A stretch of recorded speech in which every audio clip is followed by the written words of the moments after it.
శ్రీ గణేశ పురాణము ఉపాసనాఖండము 39వ అధ్యాయము. త్రిపురుడు 3 లోకములను ఆక్రమించుటకు ఉద్యమించడం.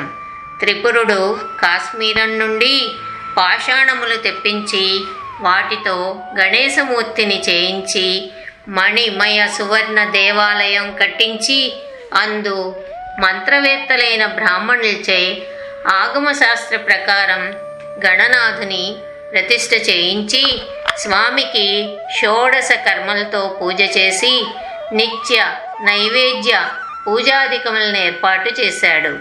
ఆ గ్రామం బంగాళాదేశంలో ఉంది.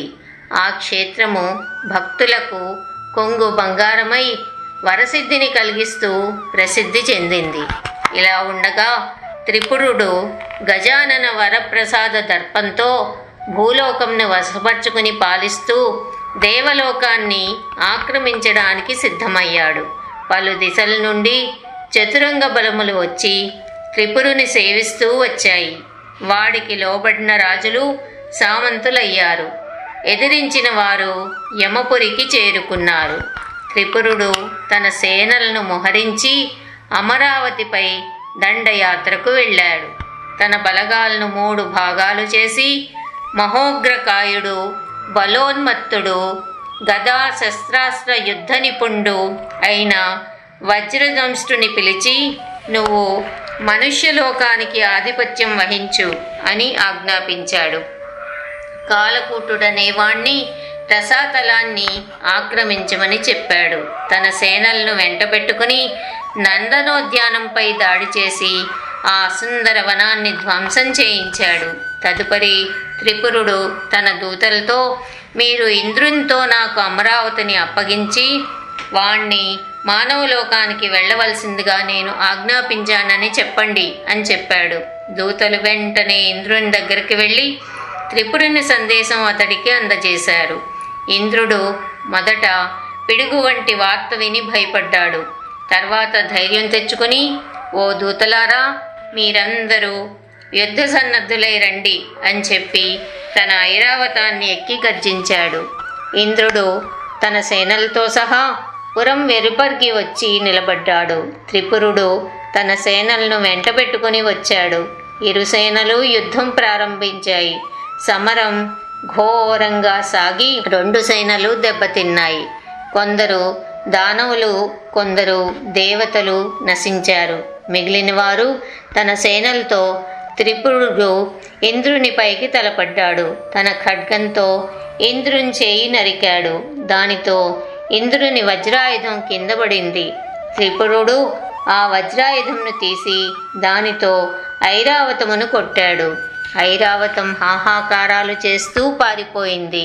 ఇంద్రుడు, త్రిపురుడు ముష్టి యుద్ధానికి దిగారు. ఇంద్రుడు పిడికిలు బిగించి త్రిపురుణ్ణి గట్టిగా గుద్దాడు. ఆ దెబ్బకు త్రిపురుడు సొమ్మసిల్లిపోయాడు. కొద్ది క్షణాలకు తేరుకుని లేచి ఇంద్రుని పిడికిలతో గుద్దాడు. ఆ ముష్టిఘాతానికి ఇంద్రుడు తెలివి తప్పి పడిపోయాడు. ఇంద్రుడు తేరుకొని లేచిన పిమ్మట త్రిపురుడు, సురేశ్వర, నీ ప్రాణం మీద నీకు ఆశ లేదా? నువ్వు నాతో యుద్ధం చేసి నన్ను జయించడం అన్నది అసంభవం.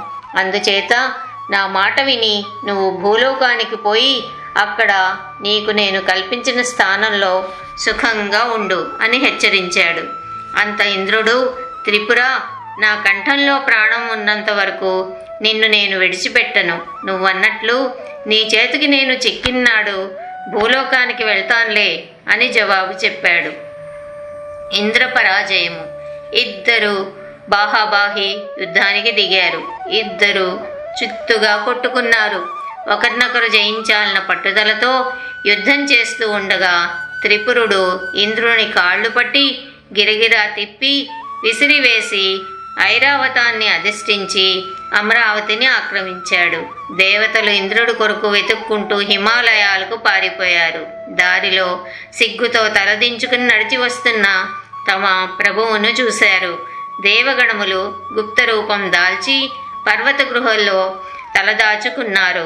త్రిపురుడు ఇంద్రస్థానం అధిష్ఠించి దైత్యగణాలకు దేవతల స్థానాలు పంచి తాను యథేచ్ఛగా అప్సరతలతో స్వర్గ సుఖాలు అనుభవిస్తూ వచ్చాడు. 39వ అధ్యాయం సమాప్తం.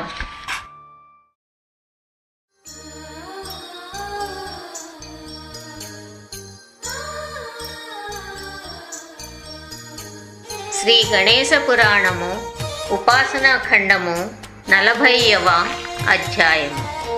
సంకష్టనాశక గణేశ స్తోత్ర ప్రాశస్యము. త్రిపురాసుడు అమరావతిని వశపరుచుకుని దేవతాస్థానములన్నింటినీ ఆక్రమించుకుని తన ఏలుబడిని సాగిస్తూ బ్రహ్మలోకానికి వెళ్ళాడు. దైత్యుని పరాక్రమం దేవతల ద్వారా తెలుసుకున్న బ్రహ్మదేవుడు పద్మం నాభిలో దాక్కున్నాడు. అలాగే విష్ణువు పాలసముద్రమునకు తరలి వెళ్ళాడు. అంతా త్రిపురుడు తన మానసపుత్రుడైన ప్రచండుని బ్రహ్మలోకానికి పాలకుడుగాను, చండుని విష్ణులోకాధిపతిగాను నియమించాడు. తదుపరి తాను స్వయంగా కైలాసమునకు వెళ్ళి తన బాహుబలంతో కైలాసగిరిని కంపింపచేశాడు. అంతా త్రిపురుడు తన మానసపుత్రుడైన ప్రచండుని బ్రహ్మలోకానికి పాలకుడుగాను, చండుని విష్ణులోకాధిపతిగాను నియమించాడు. తదుపరి తాను స్వయంగా కైలాసమునకు వెళ్ళి తన బాహుబలంతో కైలాసగిరిని కంపింపచేశాడు. గిరిజాదేవి భయపడి గౌరీనాథుని గట్టిగా కౌగలించుకుంది. దైత్యుని బలపరాక్రమాలకు మెచ్చి భక్తవర ప్రదాత అయిన భవుడు వెలుపలకు వచ్చి త్రిపురుని ఏమైనా వరాలు కోరుకోమన్నాడు. అప్పుడు త్రిపురుడు, శంకరా, నువ్వు నిజంగా సంతోషం చెందిన వాడవైతే నాకు కైలాసాన్ని అప్పగించి నువ్వు మందర పర్వత శిఖరానికి వెళ్ళి నా మనోరథం నెరవేరే వరకు అక్కడే నివసించు అని చెప్పాడు. వాడి ఆయుష్ అతి స్వల్పమని ఎంచి శంకరుడు కైలాసగిరిని విడిచి మందర పర్వతానికి వెళ్ళిపోయాడు. త్రిపురుడు కైలాసగిరిని అధిరోహించాడు. అలా దేవలోకాలన్నీ ఆక్రమించిన త్రిపురుడు పాతాళానికి వెళ్ళాడు. త్రిపురుని ఆజ్ఞతో భూలోకమేలుతున్న భీమకాయుడు రాజ్యులందరినీ తన వశం చేసుకుని ఋషివర్యులను బంధించి దేవతా ప్రీతికరమైన అగ్నిహోత్రాలను ఆర్పివేసి ఋష్యాశ్రమాలను తీర్థాలను ధ్వంసం చేశాడు. అంతటితో ఆగక గర్వంతో బలిసి స్వాహాకార స్వదాకార వేద సదాచారాలను ద్వేషిస్తూ వచ్చాడు.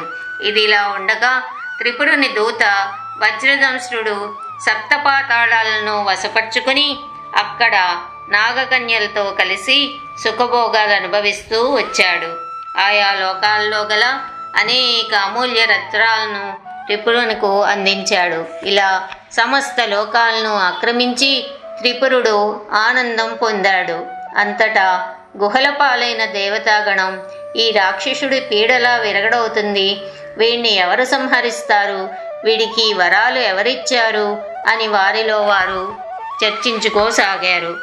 త్రిలోక సంచారి అయిన నారదుడు ఆకాశ మార్గాన పోతూ దీనావస్థలో ఉన్న దేవతలను చూసి కిందకి దిగాడు.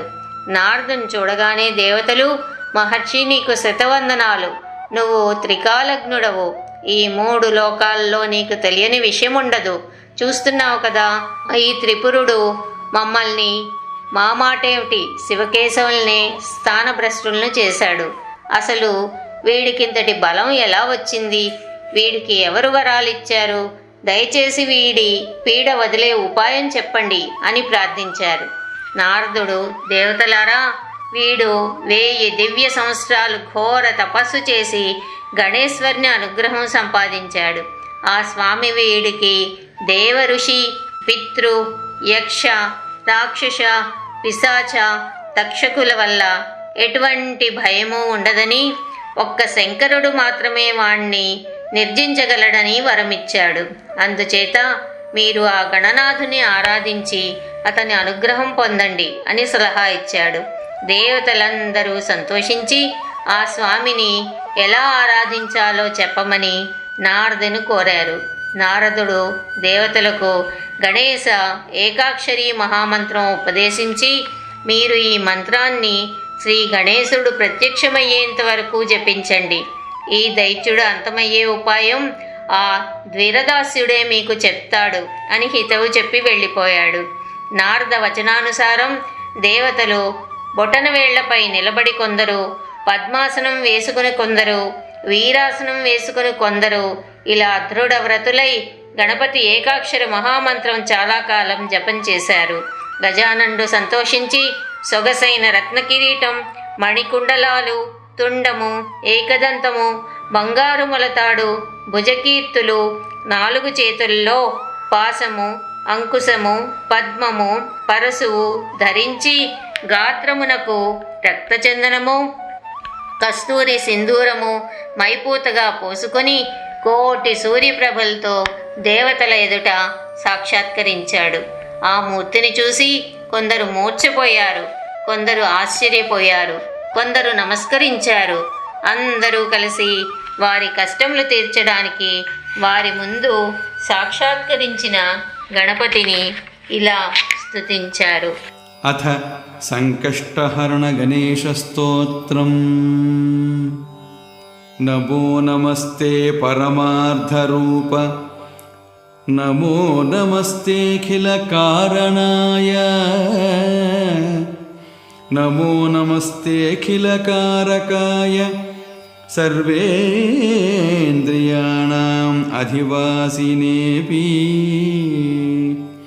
నమో నమో భూతమయాయ తేస్తు, నమో నమో భూతకృతే సురేశ, నమో నమః సర్వధియాం ప్రబోధ, నమో నమో విశ్వలయోద్భవాయ, నమో నమో విశ్వభృతేఖిలేశ, నమో నమః కారణకారణాయ, నమో నమో వేదవిదామదృశ్య, నమో నమః సర్వవరప్రదాయ, నమో నమో నాగవిచారభూత, నమో నమో విఘ్ననివారణాయ, నమో నమో భక్తమనోరథఘ్న, నమో నమో భక్తమనోరథజ్ఞ, నమో నమో విశ్వవిధానదక్ష, నమో నమో భక్తమనోరథేశ, నమో నమో దైత్య వినాశహేతో, నమో నమః సంకటనాశకాయ, నమో నమః కారుణికోత్తమాయ, నమో నమో జ్ఞానమయాయ తేస్తు, నమో నమో జ్ఞాన వినాశకాయ, నమో నమో భక్త విభూతిదాయ,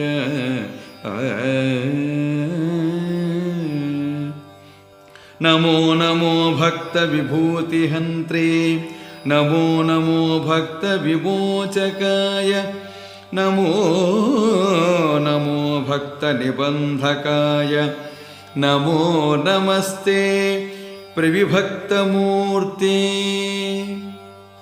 నమో నమః సత్వవిబోధకాయ, నమో నమస్తత్వవిదుత్తమాయ,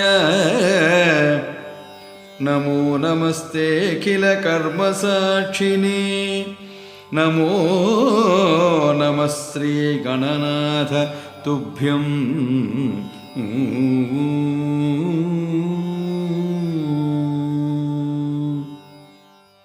దీని భావార్థం ఏమనగా, ఓ దేవా, నీవు పరమార్థ స్వరూపుడవు, నీకు నమస్సులు. అఖిల కారణుడవు, సమస్త బ్రహ్మాండములకు కారకుడవు, సమస్త ఇంద్రియములకు అధినేతవు, భూతమయుడవు, సమస్త భూతములకు కర్తవు, బుద్ధిని ప్రేరేపించువాడవు, సృష్టి స్థితి లయ కారకుడవు, విశ్వంభరుడవు, కారణకారుండవు, వేద విధులకు సైతము అగోచరుడవు, భక్తులెల్లరకు వరములు ప్రసాదించేవాడవు, వాక్కులకు అతీతుడైన వాడవు, విఘ్నములన్నీ పోగొట్టేవాడవు, అభక్తులకు విఘ్నకారకుడవు, భక్తుల మనోరథములు తీర్చువాడవు, విశ్వవిధానదక్షుడవు, దైత్యులను నశింపచేయువాడవు, సంకటములను పోగొట్టేవాడవు గణేశ్వర, నీకు నమోవాకములు.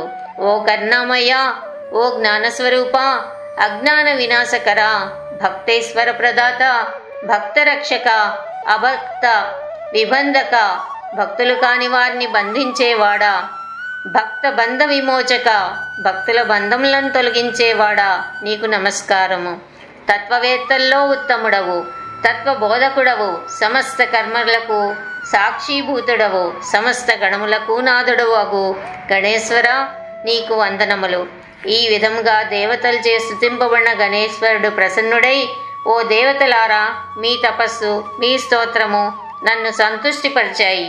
మీరు కావలసిన వరాలు కోరుకోండి అని అభయమిచ్చారు. అప్పుడు దేవతలు, ఓ దేవదేవా గణేశ, నువ్వు మా ప్రార్థనలకు సంతుష్టుడవైతే మమ్మల్ని పదభ్రష్టులను చేసి అష్ట కష్టాలు పెడుతున్న ఆ త్రిపురాసుని కడతీర్చు. ఆ దైత్యునికి వరములు ఒసిగిన వాణివి నువ్వే, వాణ్ణి నిర్జించడానికి సమర్థుడువు నువ్వే. మాకు శరణు, మమ్మల్ని రక్షించు అని గణేశ్వరిని వేడుకున్నారు. గజానండు, ఓ దేవతలారా, ఆ దైత్యుని ఆగడముల నుండి మిమ్మల్ని రక్షిస్తాను, మీ కష్టములన్నీ తొలగిస్తాను. మీరు చేసిన స్తోత్రం నాకెంతో నచ్చింది. అది సంకష్ట వినాశన స్తోత్రంగా ప్రసిద్ధి చెందుతుంది. ఈ స్తోత్రము భక్తి శ్రద్ధలతో పఠించేవాడు, వినేవాడు కష్టముల బారి నుండి బయటపడతాడు. ఇక వానికి ఎట్టి బాధలు కలగవు అని దేవతలకు అభయమిచ్చి అంతర్ధానమయ్యాడు. 40వ అధ్యాయం సమాప్తం.